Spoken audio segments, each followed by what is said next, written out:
자, 우리가 이제 법인에 대해서 좀 살펴볼 텐데요. 법인. 그죠? 원래 권리의 주체는 사람이 권리의 주체가 된다라고 했었고, 이 사람은, 그렇죠. 우리 사람을 말하는 거죠. 그런데, 뭐랄까, 사람들이 많이 모여있는 단체라든가, 또는 어떤 재산의 집합체 같은 경우에 좀 거래의 편의를 위해서 어떤 권리의 주체로서 인정할 필요가 좀 생겼거든요. 그래서 사람의 집단, 또 이제 재산의 집합, 이런 것들에 대해서 어떤 권리의 주체성을 인정하게 됩니다. 일종의 어떤 법적 테크닉이죠. 이제 법 기술로 인정을 하다 보니까 이런 그 사람의 집단이나 어떤 재산의 집합의 권리 능력이 인정되는 그런 것들을 우리가 법인이라고 하게 됐어요. 그래서 권리 능력이 인정되는 사람의 집단 또는 재산의 집합 이런 것들이 그러니까 법인이라고 하면 그 원래 이제 태어날 때부터 사람 있죠. 이 사람은 이 법인에 대해서 그래서 이제 내추럴한 거죠. 그래서 태어날 때부터 자연인이라고 부르게 된 겁니다. 그래서 이제 법인 결국에 뭐냐면 권리 능력이 인정되는 사람의 집단 또는 재산의 집합 요것들을 말해요. 그러니까 이제 사람의 집단이니까 이 안에는 사람들이 이제 모여 있는 거죠. 사람들이 이제 쭉 모여 있는데, 네, 이제 사람들이 쭉 모여 있는데 이 모여 있는 사람들과 이 법인은 서로 별개의 인격체입니다. 그러니까 독립된 법인격 이 사람 각각 모두 이제 권리 능력이 있지만 이러한 권리 능력과 별개의 권리 능력 또는 독립되어 있는 법인격이 이제 부여가 되는 거죠. 이 법인에게. 그래서 이 단체가 하는 어떤 법률 관계를 좀 용이하게, 그러니까 아주 쉽게 처리하기 위한 일종의 테크닉이다, 스킬이다 이렇게 이제 이해를 할 수가 있습니다. 그러면 법인은 뭐냐, 법인의 본질이 뭐냐에 대해서는 그러니까 이게 법인의 본질이 뭐냐라는 질문은 뭐냐면요. 결국에 어떤 사람의 집단이나 재산의 집합의 권리 능력을 인정하게 되는 어떤 그런 근거, 사상적 근거가 뭐냐라는 건데 일단 그 법인은 없는 거다. 그런 건 없어. 인정할 수 없어. 하는 법인 부인론이 제일 먼저 주장이 돼요. 법인 부인론. 이게 이제 예링이라는 사람. 그죠? 거의 1800년대 사람이었나? 1700년대 사람, 1800년대 사람인가? 그렇죠? 법인은 없는 거다. 그러는 건 존재하지 않는다. 법인은 실체가 없다. 라는 주장. 그러다가, 그 법이 그냥 하나의 그 의제한 제도야. 라고 이해하는 견해. 이제 여기 이제 사빈이라는 독일의 사빈이라는 학자가 이제 주장한 겁니다. 그리고 아니야 법인은 있어. 법인은 실제해라고 주장하는 이제 법인 실제론 있죠. 그래서 이제 기르케라는 학자인데 기르케 역시 1841년에 태어나서 1921년에 죽었거든요. 이제 독일의 법학자인데 다 보면은 실제로 이런 주장들이 1800년대에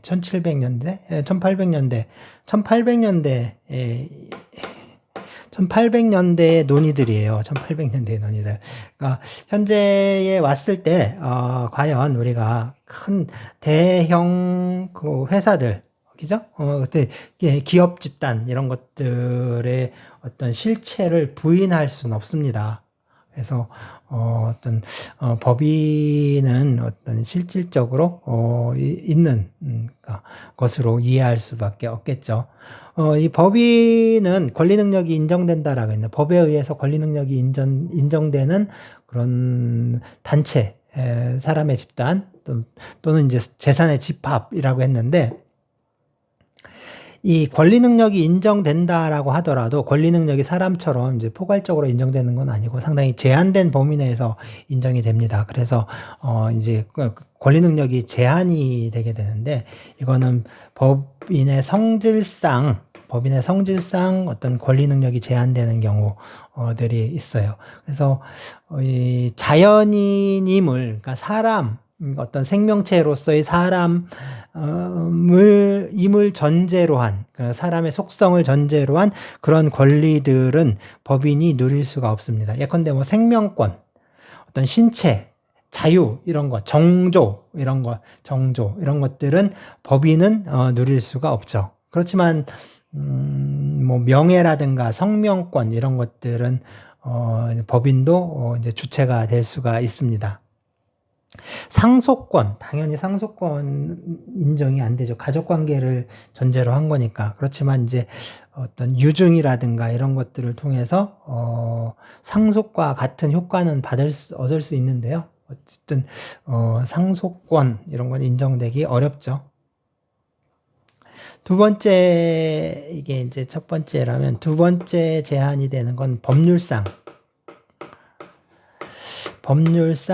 권리 능력이 제한되는 경우들이 있어요. 뭐 이제 민법 제 81조에 뭐 이제 그 민법 제 이제 81조에 청산법인 같은 경우 해산한 법인은 청산의 목적 범위 내에서만 권리가 있고 의무가 있다라고 해서 이제 그 좀 제한을 하고 있는 경우 있고, 상법에도 또 상법의 173조 상법 173조에 보면 회사는 다른 회사의 무한책임 사원이 되지 못한다. 뭐 이렇게 규정하고 있는데, 이런 규정들이 바로 법률의 규정에 의해서 그 법인의 권리 능력을 제한하는 경우라고 할 수가 있습니다. 그 다음에 세 번째는요, 그 목적에 의한 제한입니다. 법인은 그러니까 그 정관에 의해서 그러니까 법인의 어떤 법인을 설립하려면 우리 정관이라는 게 있어야 되거든요. 어떤 일종의 규범 체계입니다. 이건 그러니까 일종의 법규범 같은 거예요. 법규범. 법인의 규범 체계인데, 이런 정관에 법인의 목적을 정하도록 하고 있어요. 그래서 이 법인 정관에 정한 이 목적의 범위 내에서만 법인은 권리 능력을 갖게 됩니다. 그래서 이 이제 목적의 범위 내에서, 이게 민법 제 34조에 정하고 있는데, 목적의 범위 내에서 권리와 의무의 주체가 된다 했는데, 이 목적의 범위 내가 뭐냐, 목적의 범위가 뭐냐. 그래서 첫 번째 견해는요, 목적 달성에 필요한 범위다. 목적 달성에 필요한 범위라고 보는 견해가 있고요. 그 다음에 이거보다는 좀 넓게 보는 견해에 의하면 목적에 위반하지 않는 범위. 위반하지 않는 범위다. 그래서 목적 달성에 필요한 범위다라고 보는 견해. 그 다음에 이거 좀 넓게 봐서 목적에 위반하지 않는 범위다라고 하는 견해 있고요. 그 다음에 판례의 경우에는요. 판례의 경우에 원칙적으로 좀 필요한 범위라고 하는데, 이게 이제 행위의 어떤 행위의 객관적인 성질에 따라 좀 판단을 해야 한다라고 이렇게 보고 있어요.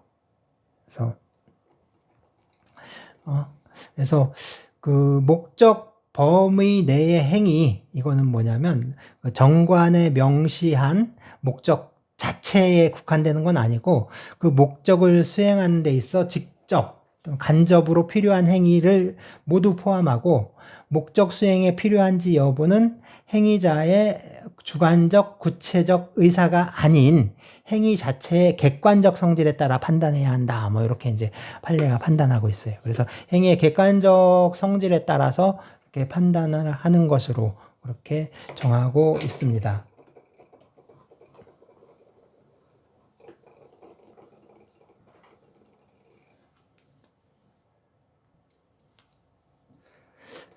네, 이 법인과 관련해서 설명을 하자면 정말 이제 한도 끝도 없이 이렇게 길어질 수 있는데요. 이게 역시 그 많은 규정들이 법인과 관련된 좀 많은 규정들이 좀 절차적인 규정들이 많습니다. 그래서 이 법인과 관련해서는 주요하게 이제 쟁점이 되는 사안들과 관련해서 좀 설명을 할게요. 자세한 저기는 그 법 조문이나 이런 것들을 좀 많이 읽어보시면 될 것 같아요. 자, 이제 법인을 설립하는 문제인데, 그럼 법인은 설립하는 그 법인의 종류가 어떻게 되느냐? 그러면 법인의 종류를 나누는 게요. 일단 공법인과 사법인 뭐 이제 이렇게 나눌 수 있고요. 그 다음에 영리법인, 영리를 목적으로 하는 법인. 그 다음에 이제 비영리법인. 그 다음에 이제 사단법인과 재단법인, 사단법인, 재단법인 많이 들어봤죠. 사단법인, 재단법인. 이제 이렇게 쭉 나누고 있습니다. 그래서 공법인은 공법에 의한 법인이고요. 공법적인 법인. 그다음에 사법인은 이제 어떤 사적인 법인. 그다음에 영리를 목적으로 하는 법인. 뭐 회사가 대표적인 우리 이제 회사들은 영리를 목적으로 하는. 그다음에 비영리 법인. 그다음에 이제 사단법인과 재단법인 이렇게. 사단법인은 이게 사람의 집단이에요. 사람의 집단. 그러니까 일종의 단체고, 이거는 재단법인은 재산의 집합. 재산이 모여 있는 거. 재단법인이라고 합니다. 그래서 사단법인은 영리법인과 비영리법인이 있어요. 영리법인과 비영리법인. 재단법인은 그렇지만 언제나 비영리법인만 있습니다. 비영리법인. 재단법인은 그러니까 이제 영리법인으로서 재단법인은 설립할 수가 없는 거죠.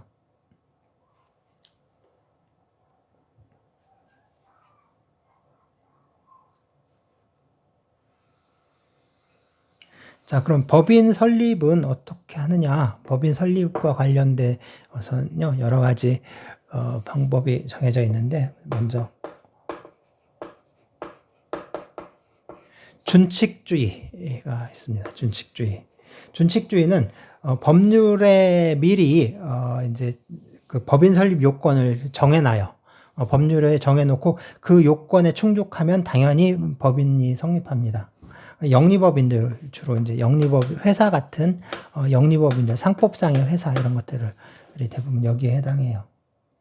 그 다음에 뭐 이제 상법상의 회사들이니까 이제 노동조합 이런 것도 여기에 이제 준칙주의에 해당합니다. 그 다음에 이제 허가주의. 대부분의 이제 민사법인, 그러니까 사단법인이나 뭐 재단법인 같은 경우에 이제 허가주의에 의해서 설립이 되는데, 이건 법인을 설립하기 위해서는 주무관청의 허가가 필요한 경우예요. 그래서 관청에서 허가를 할 건지 말 건지는 자유재량입니다. 그다음에 이제 인가주의. 이거는 이제 인가가 필요한 겁니다. 그래서 그 농협 같은 경우, 농협 설립 같은 경우에 이제 여기에 해당합니다. 그다음에 특허주의. 이거는 법인을 설립하려면 특별법이 있어야 돼요. 특별법에 의해서 설립되는 법인들. 그래서 한국은행이라든가 뭐 이런 것들 여기에 해당해요. 그 다음에 강제주의.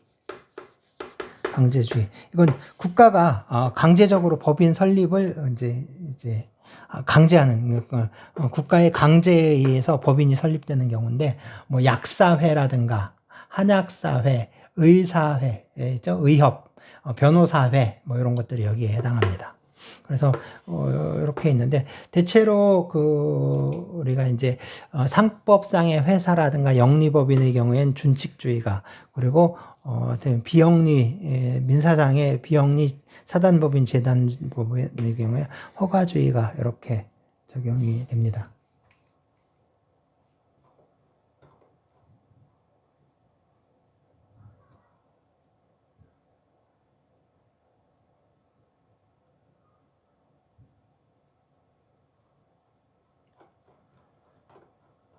자, 그러면 이제 사단법인을 설립해야 되는데 우리 이제 그 사단법인을 설립하기 위해서 필요한 거는 제일 먼저 일이라고 해요. 예. 목적이 영리적인 목적으로 설립할 수 없어요. 비영리적인 목적으로만 설립할 수 있습니다. 즉 영리적인 목적의 사단법인요, 민법의 규정이 아니라 상법의 적용을 받게 돼요. 그래서, 영리적인 목적의 영리 목적, 그러니까 이제 경제 활동을 하는 거 있죠. 그런 영리 목적의 법인을 설립하려면 요거는 상법에 의해서 적용이 되는 거고요. 이제 민법상의 법인들은 반드시 비영리 법인에 제한됩니다. 비영리 법인에 제한돼요. 물론 이제 비영리 법인이라고 했지만 그럼 영리적인 그 사업을 전혀 못 하느냐 그건 아니고요. 부수적으로 영리 행위를 하는 거는 허용이 됩니다. 그래서 목적을 비영리적인 목적을 달성하기 위해서 부수적으로 영리 행위를 하는 거는 허용이 돼요. 두 번째는 정관을 작성해야 되거든요. 네, 정관을 작성해야 돼요. 사단법인의 정관을 작성해야 됩니다. 그러니까 이제 그 사단이니까요, 단체니까 반드시 2명 이상에서 2인 이상의 설립자가 필요한데 2인 이상의 설립자가 모여서 정관을 작성해야 돼요. 그리고 그 정관에 기명 날인해야 합니다. 기명 날인해야 돼요. 그래서 이제 그 법인의 어떤 근본적인 규칙, 규범 이런 것들을 정관이라고 할 수 있는데, 그래서 이 정관을 작성하는 행위가 바로 사단법인을 설립하는 행위예요. 설립하는 행위예요. 그럼 사단법인을 설립하는 행위, 이거의 성질이 뭐냐? 그래서 그 법률행위를 단독행위와 계약과 합동행위로 이해하는 사람들은 요거를 합동행위로 봅니다. 그럼 합동행위를 인정하지 않는 분들은 이거를 계약으로 봐요. 설립행위. 그래서 설립행위의 성질은 합동행위 또는 이제 계약이다. 이렇게 해서 법률행위의 종류를 어떻게 볼 것이냐에 따라서 합동행위로 또는 계약으로 이해하게 됩니다.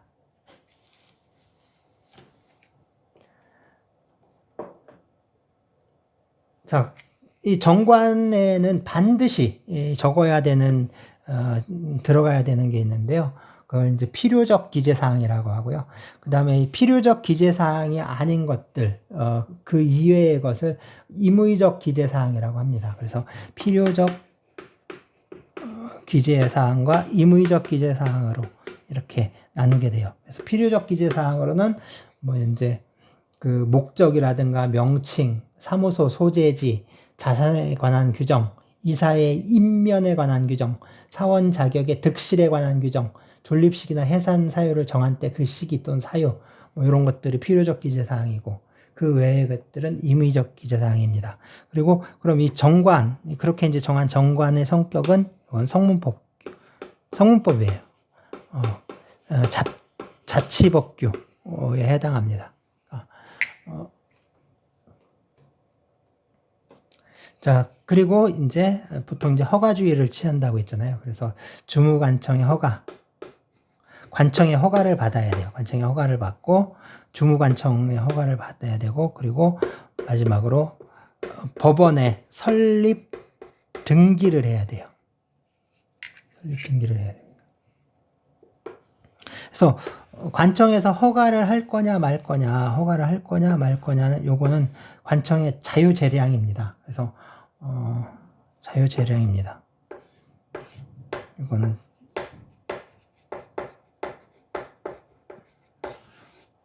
관청에서 허가를 안 할 수도 있어요. 어쨌든 관청의 허가를 맡아야 되고, 그 다음에 그 이제 법원에 이제 설립 등기를 해야 합니다. 자, 이제 이렇게 해서 이런 과정을 좀 거쳐서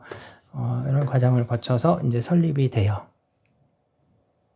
그럼 이렇게 이게 이제 그래서 법인 설립의 단계를 보면 먼저 설립자, 이 사람들 있죠? 그러니까 이 사람들을 또 다른 말로는 발기인이라고 해요. 발기인.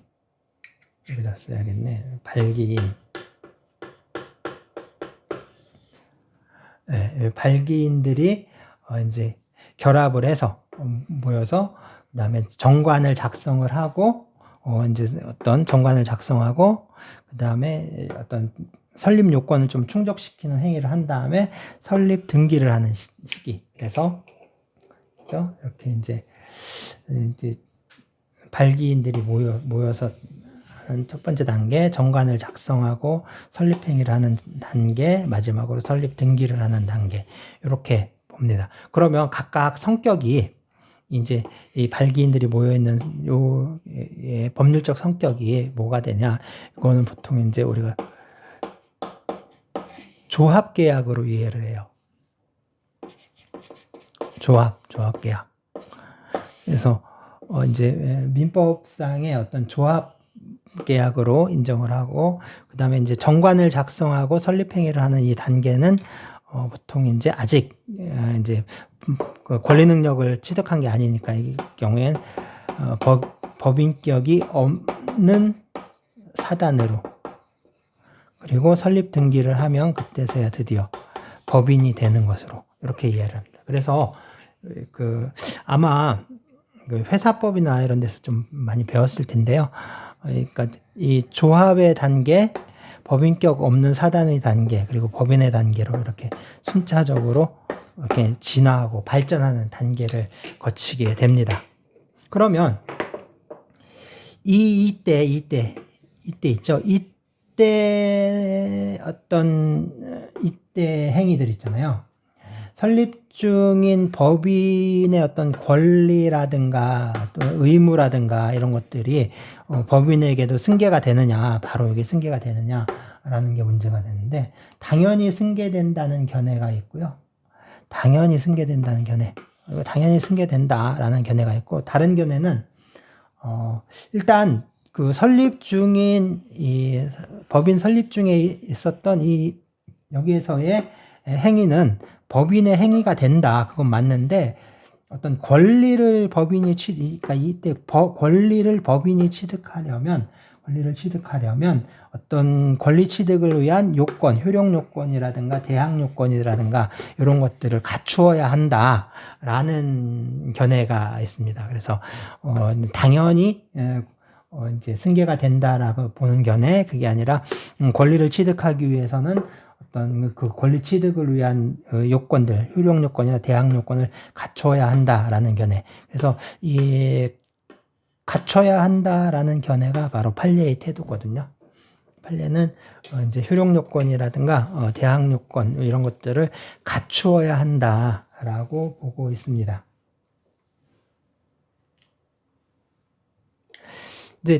이게 이제 사단법인이라면 재단법인은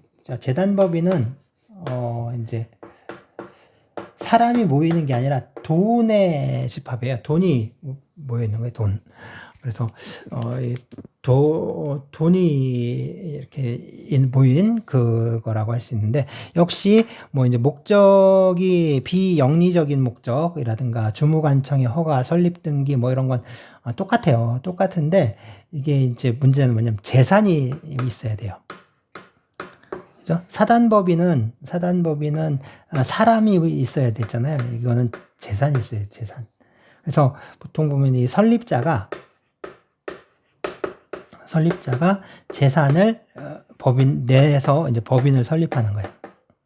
자기 재산을 내서 이거를 출연이라고 해요. 출연. 그러니까 이제 어떤 돈이라든가 금품이라든가 재산 같은 거를 내놓는 거야. 내놓는 거, 출연. 그래서 재산을 내서 이렇게 법인을 설립하는 거, 이걸 말합니다. 그러니까 이거는 그 재단법인 설립행위, 여러 사람이 모이는 게 아니잖아요. 그죠? 그래서 이거를 보통 이제 단독행위로, 혼자 하는 거니까 단독행위로 보는 견해가 있습니다. 이제 통설의 견해예요. 그래서 그러면 설립자가 2명 이상이면 이 사람이 2명 이상이면 어떻게 되느냐? 그거는 단독행위가 2개가 합쳐지는 것이다. 이제 2개가 합쳐진 거니까 단독행위가 2개가 합쳐진 거니까 그걸 경합이라고 하거든요. 단독행위가 경합하는 거다. 그러니까 2개 이상이 이렇게 합쳐지는 걸 경합이라고 해요. 단독행위의 경합이다. 아니면 그거는 합동행위다라고 보는 견해. 합동행위다라고 보는 견해가 있습니다. 자, 그리고 이제 또 단독행위가 아니라 다른 걸 보면 일종의 양도계약이다라고 이해하는 견해도 있어요. 양도계약이다. 그래서 이거는 무상양도니까 증여계약과 유사하다. 이렇게. 그래서 이제 설립자가 재산을 출연을 하고 그 다음에 이 설립자가 정관을 작성을 해야 돼요. 정관을 작성을 하게 됩니다. 정관을 작성하게 돼요.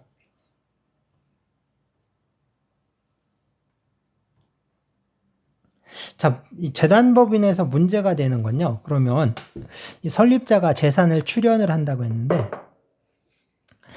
재산을 이렇게 출연한다고 했는데, 이게 그러면 언제 법인의 재산이 되느냐라는 거예요. 그래서 이 출연한 재산이 언제 법인의 재산이 되느냐, 이게 문제가 됐어요. 이게 이제 그 전에 상당히 논란이 있었던 겁니다. 그래서 이 사단법인 문제에서 이론적으로 문제가 됐던 게 이 출연 재산의 귀속 시기가 상당히 좀 논란이 됐어요. 왜냐하면 그러니까 민법제 이제 48조에는 생전 처분으로 재산 법인을 설립한 때는 출연 재산은 법인이 성립한 때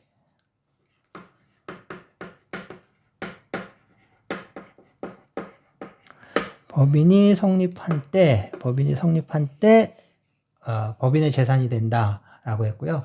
그다음에 유언으로 재단법인을 설립한 때는 출연재산은 유언의 효력이 발생한 때 법인에 귀속한 것이다라고 이렇게 봤거든요. 이게 48조인데, 그런데 우리 이제 부동산 물건이 이게 이제 재단법인 이렇게 이제 설립자의 재산이 재단법인으로 이제 귀속이 된다는 건 그 권리의 주체가 변동이 되는 거잖아요. 권리의 주체가 권리 변동이 일어나는 건데, 민법제 186조에 부동산 물건의 경우에는 부동산에 관한 법률 행위로 인한 물건의 득실 변경은 등기해야 효력이 발생한다라고 했어요. 그러니까 이 말은 등기를 해야 권리가 변동한다라는 거예요. 그리고 제 187조는 제 187조요. 7조는 상속, 공용징수, 판결, 경매, 기타 법률의 규정에 의한 부동산에 관한 물건의 취득은 등기를 요하지 아니한다.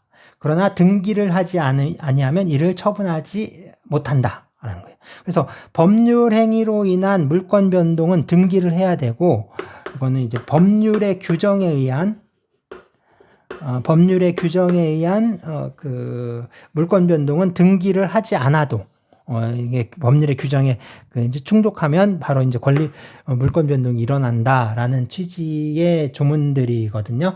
그런데 물론 이제 동산 물건의 경우에도 동산을 인도하여야 역시 이제 그러니까 이제 점유를 이전해야 그 부동산 물건에, 그러니까 동산 물건에 권리 변동이 일어난다라는 이제 게 이제 기본 태도인데, 문제는 자, 이제 설립자가 재산을 출연을 해요. 그렇죠? 재산을 출연해요. 그리고 이게 이제 법인의 재산으로 귀속해요. 재산 출연해서 법인의 재산으로 귀속해요. 그럼 중간에 2가지 단계를 거치는데, 하나는 먼저 법인의 설립 등기를 해야 돼요. 법인 등기를 해야 돼요. 왜냐면 그 법인 등기를 해야 이제 법인이 있고, 그 다음에 이 법인의 재산으로 물권 변동에 등기를 해야 돼요. 이제 소유권 이전 등기.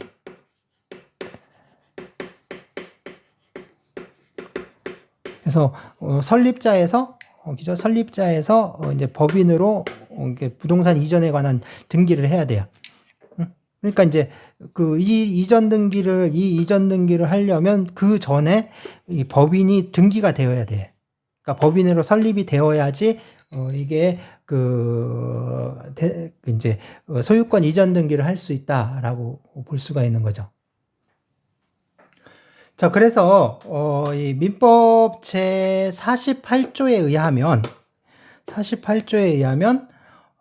이 재단법인이 성립한 때, 그러니까 이제 법인 등기를 하면 재단법인이 성립한다라고 했잖아요. 그러니까 재단법인이 성립한 때, 이 출연재산이 법인에 귀속한다. 그래서 이 시점에서 재산이 귀속하는 것이다라고 할 수가 있어요. 48조에 의하면. 그런데 186조에 의하면 언제냐면 소유권 이전 등기를 해야 물권 변동의 효력이 있다. 그러니까 물권이 변동하려면 이때 소유권 이전 등기를 해야 발생을 한다는 거죠. 그러면 이 48조를 적용해야 한다. 48조를 적용해서 민법 제 48조를 적용해서 재단법인의 재산이 출연재산이 귀속하는 시기는 법인이 성립한 때로 봐야 한다. 그리고 이게 재단법인의 재산을 출연하는 행위, 재산 출연 있잖아요. 재단법인의 어떤 그 재산 출연은 민법 186조가 아니라 187조에서 정하고 있는 이제 상속 공용징수 판결 경매 기타 법률의 규정에 의한 그러니까 이제 48조가 기타 법률의 규정이라는 거죠. 그래서 기타 법률의 규정에 의한 부동산에 관한 물권 취득은 등기를 필요하지 않으니까 이 시기에 바로 이제 이 시기에 이제 재산이 법인에게 이제 귀속한다라고 이제 보는 견해가 있었는데 아니다라는 거죠. 이게 이제 문제는 뭐냐면 이렇게 본다면 이게 물권 변동의 원칙에 반하는 거예요. 물권 변동의 원칙에 반하고 재산을 출연하는 행위는 법률의 규정에 의한 게 아니라 이건 당연히 법률 행위라는 거죠. 법률 행위예요. 법률 행위이기 때문에 법률 행위에 의한 물권 변동은 186조에 의해서 소유권 이전 등기를 해야 되는데 지금 소유권 이전 등기를 해야 한다는 이 물권 변동의 대원칙에 지금 위반하고 있다는 거예요. 이 견해에 의하면. 그리고 출연 행위는 당연히 법률 행위에 해당합니다. 이거 이제 47조 규정에 의하면 이게 이제 이렇게 이제 법률 행위라고 봐야 된다는 거죠. 그래서 그러면 언제냐? 이 시기가 아니라 이 시기 소유권 이전 등기를 해야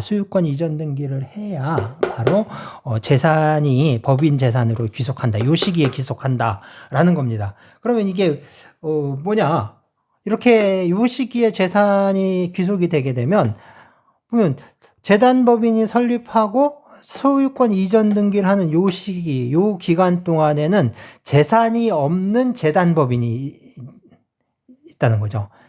재단법인은 재산의 집합이었잖아요. 그 본질이 재산의 집합인데 재산이 없는 재단법인이 성립해 버리는 겁니다. 그래서 이건 재단법인의 본질에 반하는 결과가 생기는 거죠. 그래서 이게 그럼 어떻게 해야 되느냐? 이게 좀 상당히 난감한 문제였습니다. 이게 상당히 난감한 문제였는데 이게 이제 사실 이제 1960년부터 우리 민법이 시행이 되면서 이게 이제 문제가 생겨가지고 1960년대, 70년대에 아주 상당히 논란이 됐었던 그런 주제인데 이제 법원에서는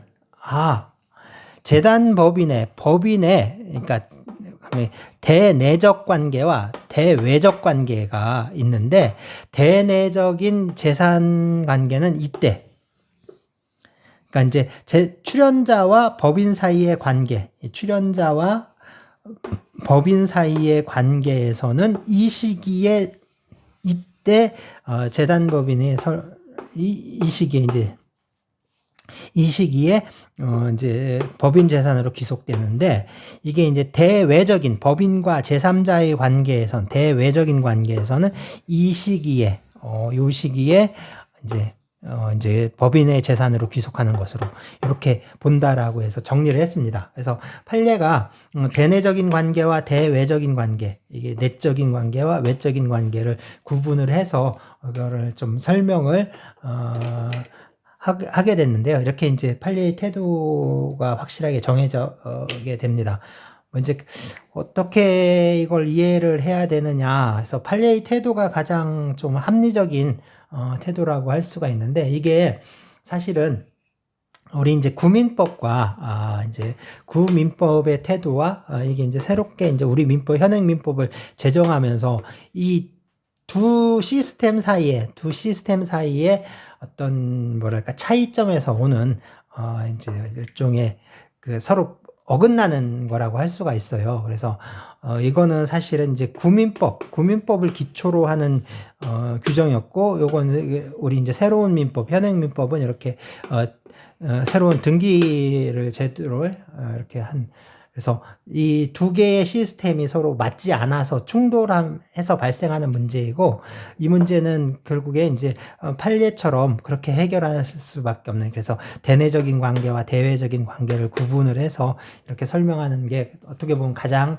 합리적인 건데, 또 하나는 이 논의 자체가 사실은 이미 지금은 논란이 되고 있지 않습니다. 사실은 이건 어떤 박물관에 전시되어 있는 그런 유물 같은 이론이라고 이렇게 보는 게 나아요. 그러니까 현재는 거의 문제가 되지도 않는, 사실 문제 삼지도 않는 그런 내용이라고 할 수가 있고요. 또 하나는 실무적으로도 사실은 법인 설립 등기를 하면서 같이 소유권 이전 등기도 같이 하게 돼요.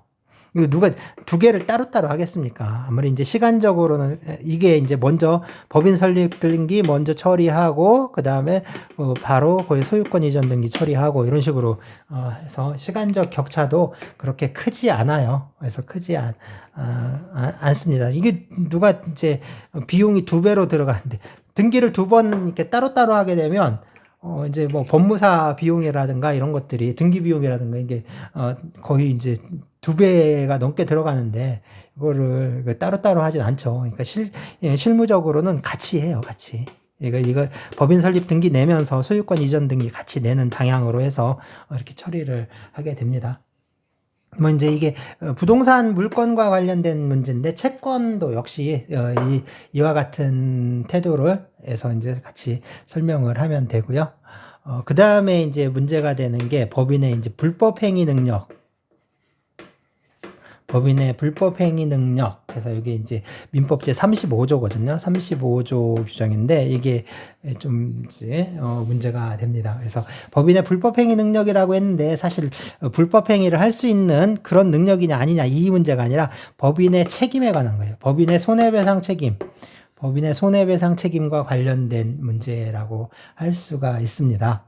그래서 이 법인의 불법행위 능력이라고 이렇게 이름을 붙였지만, 사실은 법인에게 어떤 불법행위 책임이 귀속되느냐, 그래서 손해배상 책임이 인정되느냐, 이 문제와 관련된 거고요. 법인 자체는 어떤 실체가, 어떤 행위를 하는 실체가 없잖아요.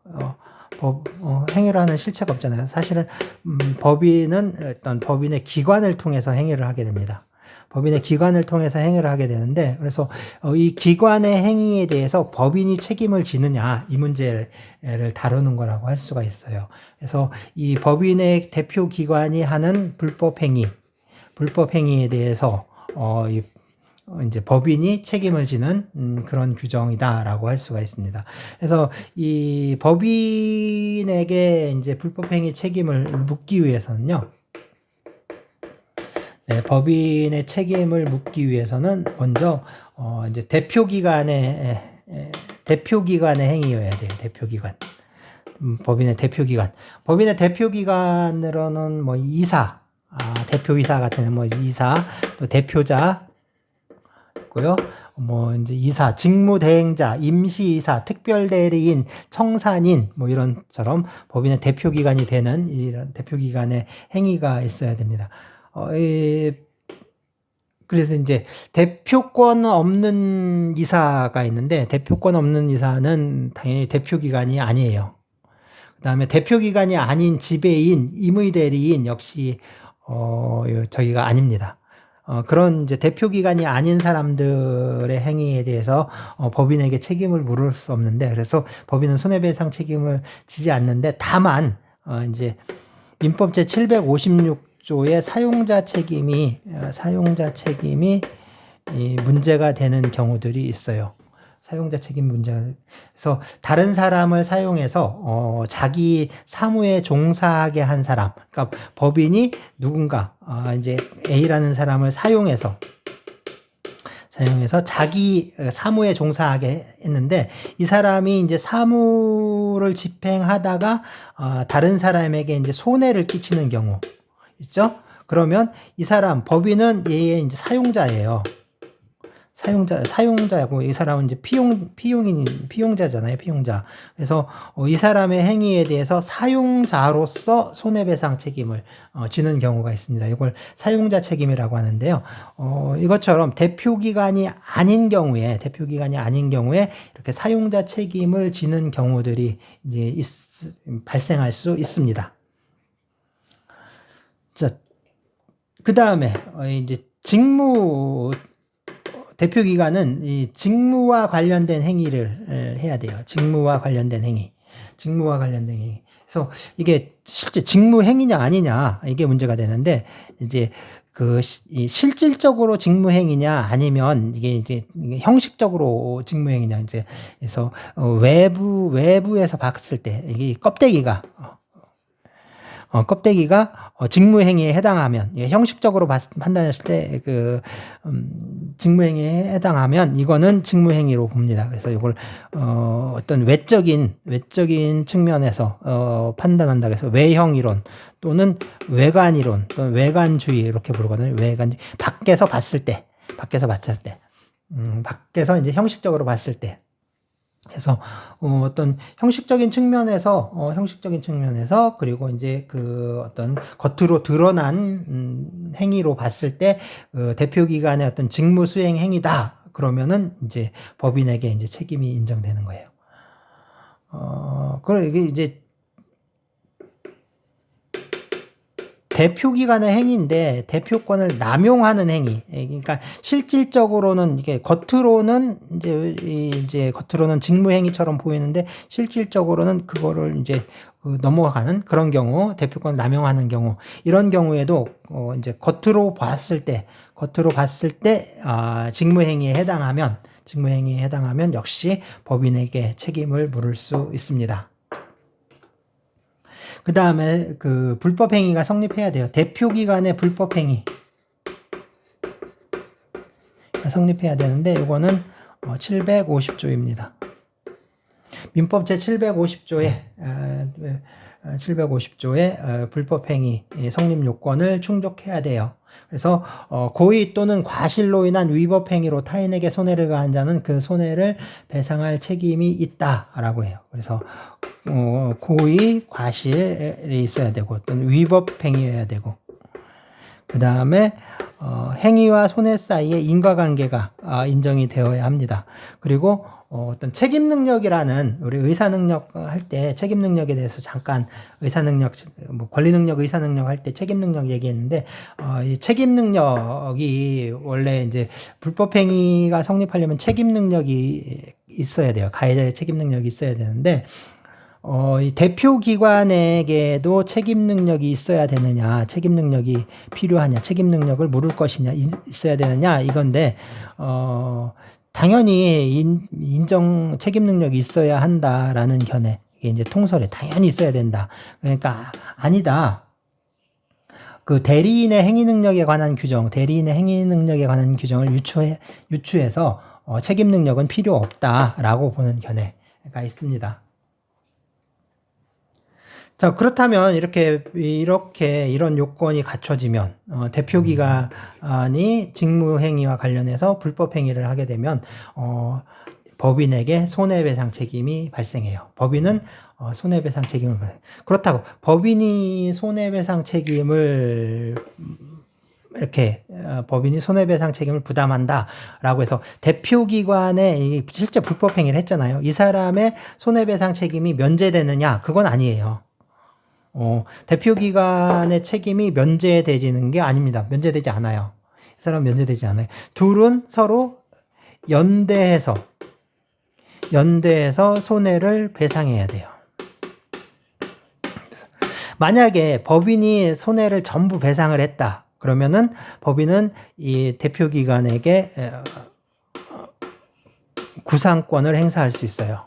즉 자기가 이제 손해배상을 했잖아요. 손해배상을 했으니까 네 몫만큼 이렇게 이제 돌려달라. 그래서 구상권을 행사할 수가 있습니다. 자, 만약에 법인의 책임이 부인되는 경우에는 오로지 대표기관이 모두 배상해야 돼요. 기관이 모두 배상을 해야 됩니다. 그리고 만약에 이제 그 피해자 있죠. 피해자의 어떤 좀 피해자의 이 손해배상을 좀 받을 수 있는 이런 권리들, 그러니까 피해자를 좀 더 많이 보호하기 위해서 그런 사항을 의결하는데 찬성했거나 그 의결을 집행한 사원, 이사, 대표자, 그래서 역시 대표기관과 연대해서 책임을 지도록 이렇게 규정을 하고 있습니다. 이게 이제 35조 2항의 규정에 의하면 이렇게 하고 있습니다.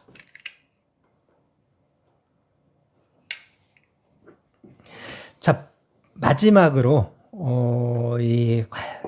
이게 상당히 좀 많이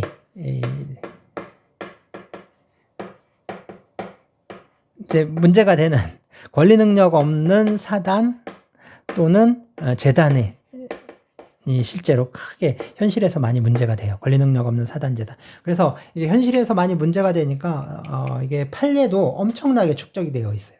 엄청나게 축적이 되어 있습니다. 그래서 권리 능력 없는 사단 재단 종류가 뭐냐 이런 거 굉장히 많아요. 그래서 일단 이게 핵심적인 게 조합과 구별하는 문제가 있어요. 조합과 사단을 구별하는 문제 이게 있습니다. 조합은 이제 민법제 이제 그 채권법에 정하고 있는 계약의 한 유형이에요. 계약의 한 유형인데 조합계약이에요. 그래서 이 조합은 두 사람 이상이 2인 이상이 서로 이제 공동의 목적을 위해서 서로 출자해서 사업을 같이 하는 걸 말해요. 같이 사업하는. 그러니까 그런 이제 동업하는 거예요. 동업하는 거. 조합. 그래서 이 조합 계약과 사단의 특징인데 이 권리 능력 없는 사단은 단체성이 강해요. 근데 이건 구성원의 개성이 살아 있어요. 조합은 구성원의 개성이 살아 있습니다. 그렇지만 이건 개성이 없어요. 그냥 단체성이 강해요. 이건 단체성이 없는 거죠. 그래서 조합은 단체성이 약하고 사단은 단체성이 강합니다. 그리고 조합은 구성원의 개성이 강하지만 사단은 구성원의 개성이 없어요. 나타나지 않아요. 그리고 이제 민사소송법상 그 당사자 능력이 인정돼요. 당사자 능력이 인정돼요. 그래서 권리 능력 없는 사단이라도 자기 명의로 어떤 소송을 수행할 수 있어요. 그렇지만 이거는 할 수 없어요. 당사자 능력이 인정되지 않아요.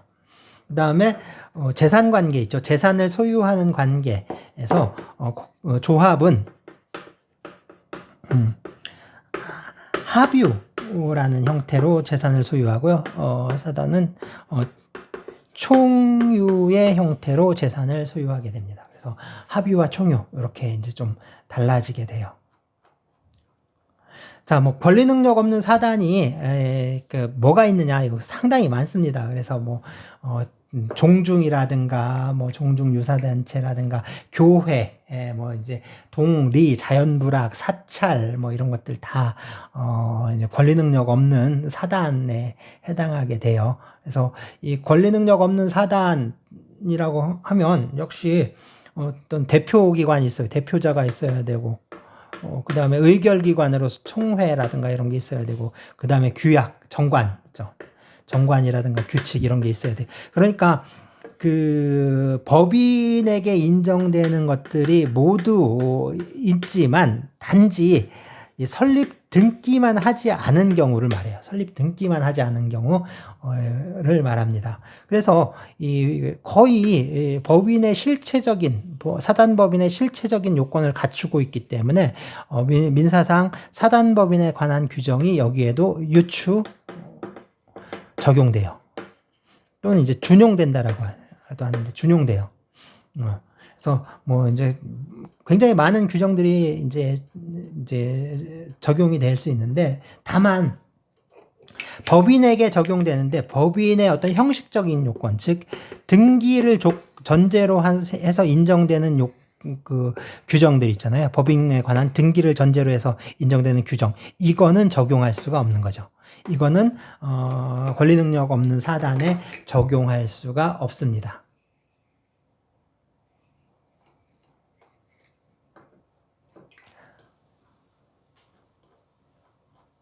자, 그 문제가 사실은 되는 거는 이제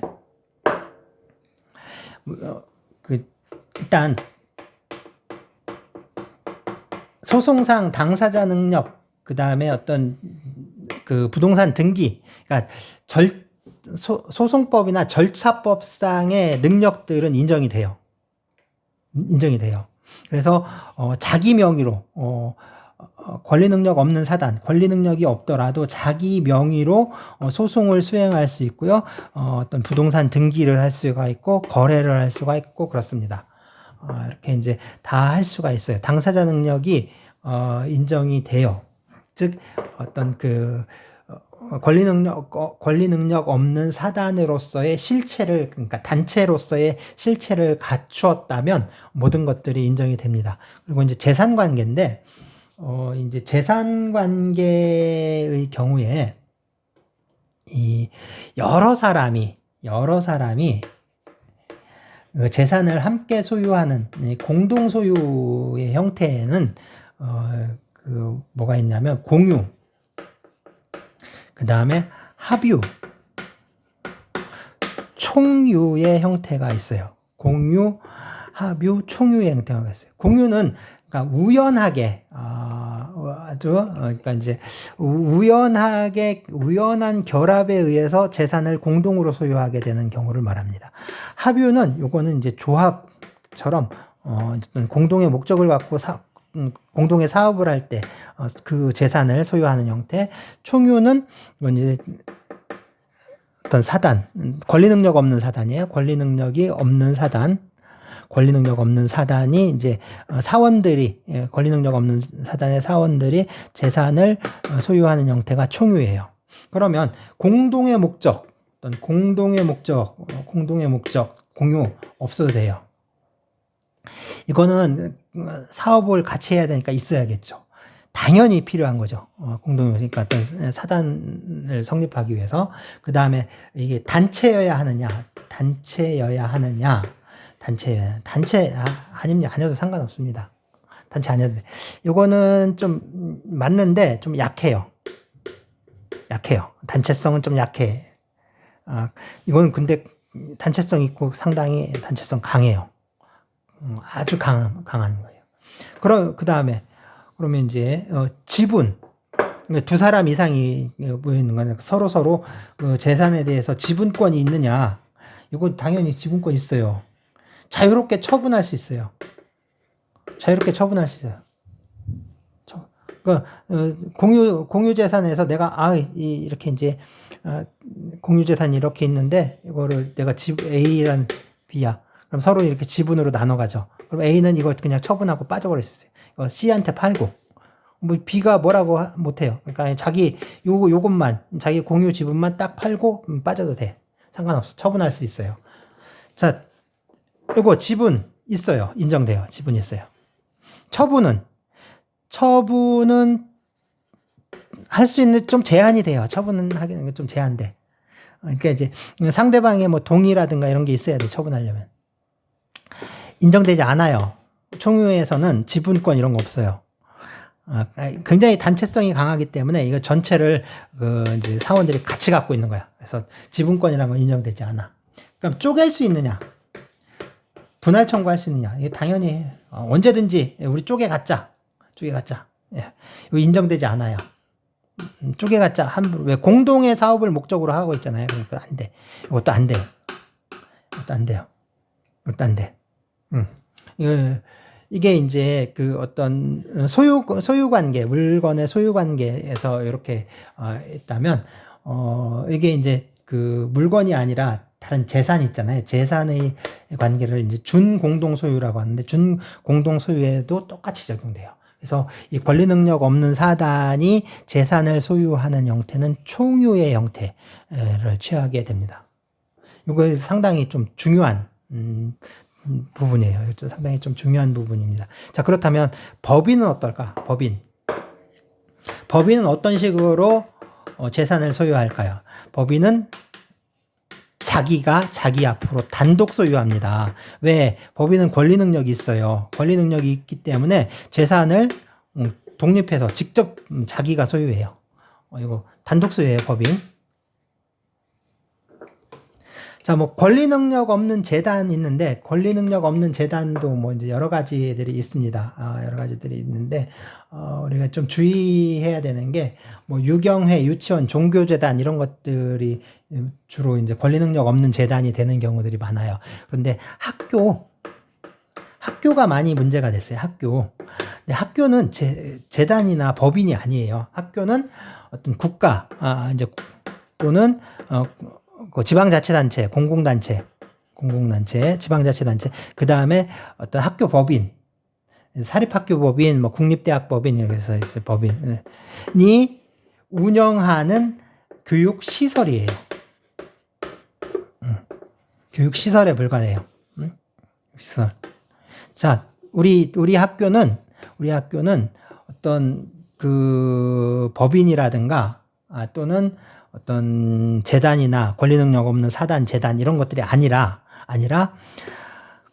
법인이 운영하는 교육 시설이야, 시설. 그러니까 설립하고 그 경영하는 교육 시설에 불과해요. 요거 요 문제. 요게 이제 계속해서 좀 많이 문제가 됐었어요. 왜냐면 이제 그 학교를 상대로 이제 그러니까 학교 구성원이 그러니까 학생이라든가 학교 이제 직원이라든가 교수라든가 이런 사람들이 학교를 상대로 해서 소송을 제기하는 경우, 이게 이제 소송이 안 되는 거예요. 학교를 상대로 소송을 제기할 수가 없어요.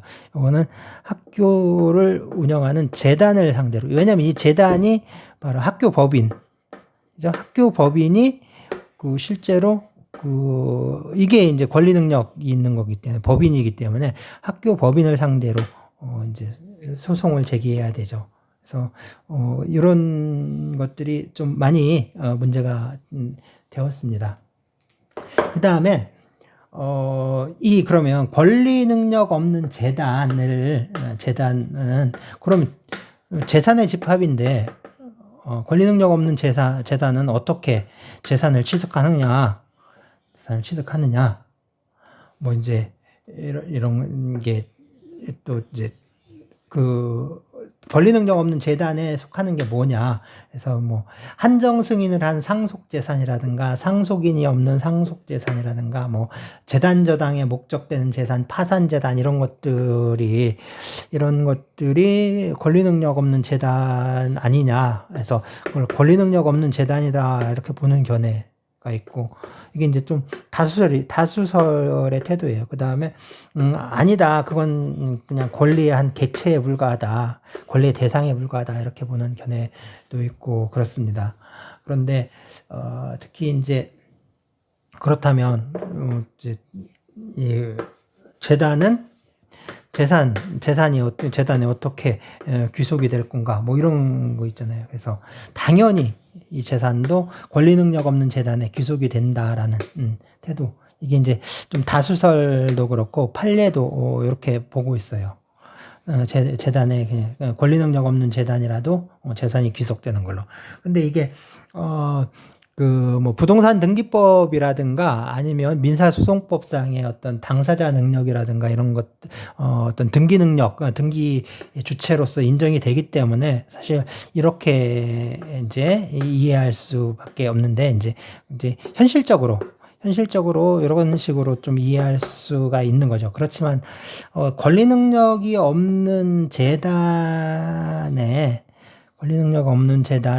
어떤 재산이 귀속되는 문제, 이건 약간 논리적으로는 조금 안 맞는 뭐 그런 것들이 있어요. 그래서 사실은 이런 걸 설명하기 위해서 일종의 신탁 이론으로 이렇게 좀 설명을 하려는 견해가 있는데, 논리적으로 보면 이 신탁에 의해서 설명을 하려는 견해가 좀 더 타당해 보이긴 합니다. 타당해 보이긴 한데, 어쨌든 현실적으로 이제 실무적으로는 이미 법률 규정에 어떤 이런 것들, 어떤 당사자 능력이라든가 어떤 등기할 수 있는 능력, 이런 것들이 인정되기 때문에 어떤 이제 좀 다수설적인 견해들이 이제 현실성이 있다라고 볼 수가 있습니다.